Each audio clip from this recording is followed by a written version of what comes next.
great to be here with you. I've got in front of me something that says, "We will remember."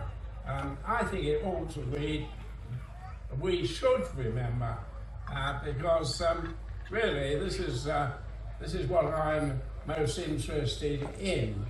I'm interested in how we got into World War II and how we can avoid getting into World War III. Now, the most important thing, as far as I'm concerned, is defence. Defence should be our number one priority. Unfortunately, it isn't. Now, if I go back to the 1930s, at that time I was a teenager and my parents were absolutely obsessed with the carnage of World War I. They were interested in all costs to avoid a World War II. And they, together with everyone around them, were appeasers to a man. Now, we now know, don't we, that appeasement never pays. But that was the problem. And they weren't interested in arming up. They were interested in negotiations for peace with Hitler. So that was number one weakness.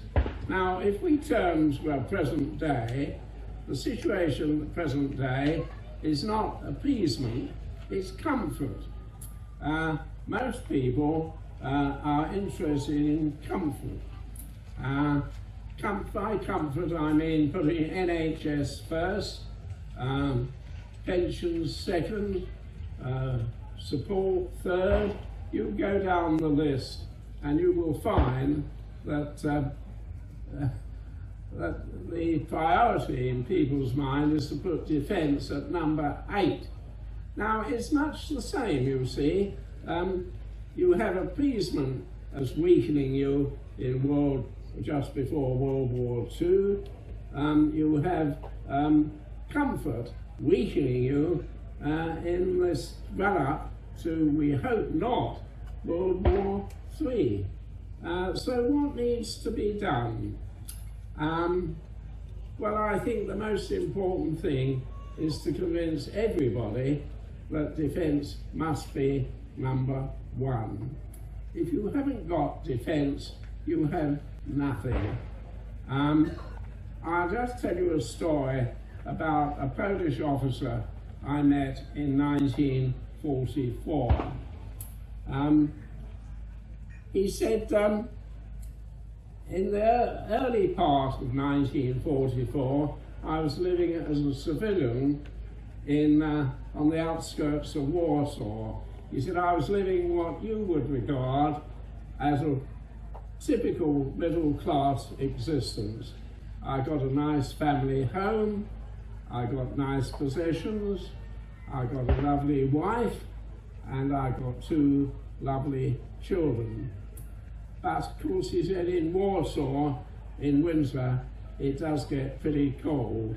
And he said it was 2 o'clock in the morning and it was snowing when he said there was a knock on my door, and outside was a German officer with 4 troopers. And he said to me, "Get out, I'm taking over your house." He said, I said to him, "But sir, I've got 2 young children here, I've got a wife, what am I supposed to do?" And the German officer said, "Well, you see, I've got 4 troopers here, we're going away, and if you're still here with your wife and children when we come back in half an hour's time, the first thing my troopers are going to do is to shoot your children. And then they will shoot your wife, and then they will shoot you." He said, he then turned on his heel and marched away. He said, in a twinkling of an eye, I had lost everything. And he said, this is what can happen to you if you haven't got adequate defence. So he said to my wife, I said to my wife, grab everything you can get and grab the children, and we'll go off into the night and see if we can find somebody who will put us up until we can sort out our situation. But he said, there again, you see, you've got it. I've lost everything. So there is the situation if you don't have defence as your top priority and you find yourself under the heel of a despot. And may I say this, that if it hadn't been for the heroes in the Battle of Britain that valiantly fought off and defeated the Luftwaffe, we might have had the swastika on the masthead over Buckingham Palace. These are not things, flights of fancy. I'm talking reality, and it needs to be borne very, very much in mind. Colin, can I interrupt there for a second? When you were flying your Mosquito into combat over Germany, what were you fighting for? Well, I was fighting for freedom. I was fighting for our freedom. I was fighting for freedom of my wife and children to come,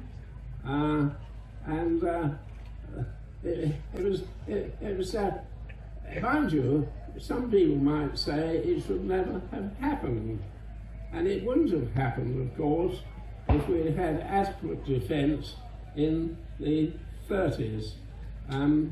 When Hitler moved into the Rhineland in the 30s, it's reported that his own generals were simply aghast at the temerity of the man, and they were waiting to see if we in the UK and the French would intervene. And had we intervened, it's reported that they were ready to depose Hitler and whisk him away. So you see, but we didn't, of course, because we were following a policy of appeasement. And there's the further thought, of course, that quite a number of people in this country and in France saw Hitler as a bulwark against communism. So there were all sorts of reasons why no action was taken.